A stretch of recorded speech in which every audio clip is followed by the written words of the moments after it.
Ladies and gentlemen, I've come here to say a few words about the London Passenger Transport Board, which, as you know, is taking over the transport facilities of the metropolis.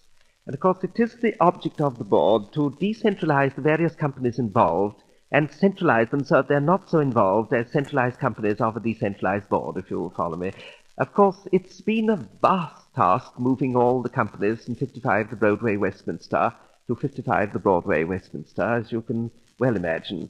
And it is the object of the board that although the companies are working under the names that they were before they were centralized, actually the companies are not the same, although as centralized companies their names have been changed since the decentralization was taken over by the central board. Of course, it is so confusing trying to explain it to you in this way. I could explain it so much more easily that, for instance, the London General Omnibus Company is still the London General Omnibus Company, but it's no longer the London General Omnibus Company, you see. That, of course, I explained to the board, would be the danger. And the underground is still the underground, but it's no longer the underground. And, of course, being no longer underground, it's bound to come to the surface sooner or later, like a rash. And then you're going to have an upheaval, and this heaval is going to go up and up and up. And of the district railway, you see, that no longer belongs to the district. And as it doesn't belong to the district, it's bound to have moved out of the district, and they've lost a complete railway. They don't take the slightest notice of me. And the inner circle is now part of the board, and being part of the board, it cannot possibly remain a circle because it's bound to be oblong to fit into the board. And then you're going to have the corners, which are going to be so dangerous for the drivers. But a friend of mine explained to me, a chartered accountant friend of mine, that actually the board is the holding company. And of course, a holding company is usually formed by disappointed shareholders who've got so tired of holding the baby that they form themselves into a holding company just to give each other courage. But in this case, I understand that the board has formed itself into a holding company more to hold on to the profits than anything else, and the losses will be equally divided among the companies that have not yet been absorbed in their eminent council.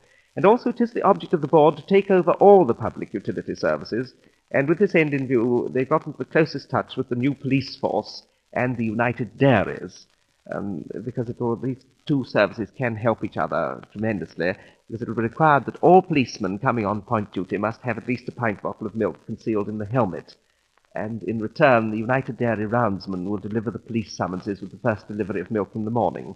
And I had the most extraordinary experience the other day. I was doing investigation work for the board on the buses, and I was sitting in a corner seat looking out of the window, and of course I was on the alert, and I found the conductor was selling dangerous drugs in a perfectly open manner in the bus.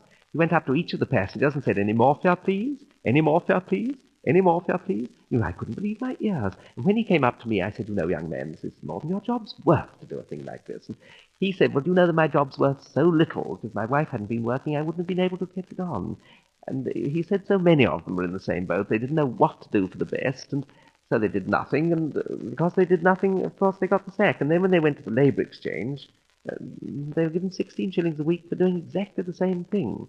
He asked me what I would do, and I said nothing. You see how catching the whole thing is. And then he told me that a friend of his had done nothing for so long that he thought that manual labour was a Spanish grandee, which I thought was awfully sad, really.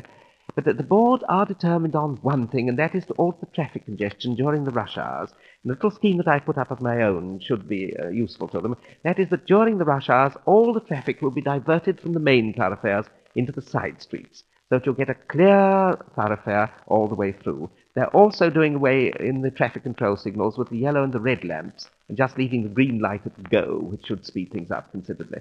And I do hope that what I've said has shown you the really sterling work of the board, because we do depend so much on the cooperation of the public. And if in what I've said that I have cooperated, then I do feel that all of us are cooperating towards whatever it is we're supposed to be cooperating towards.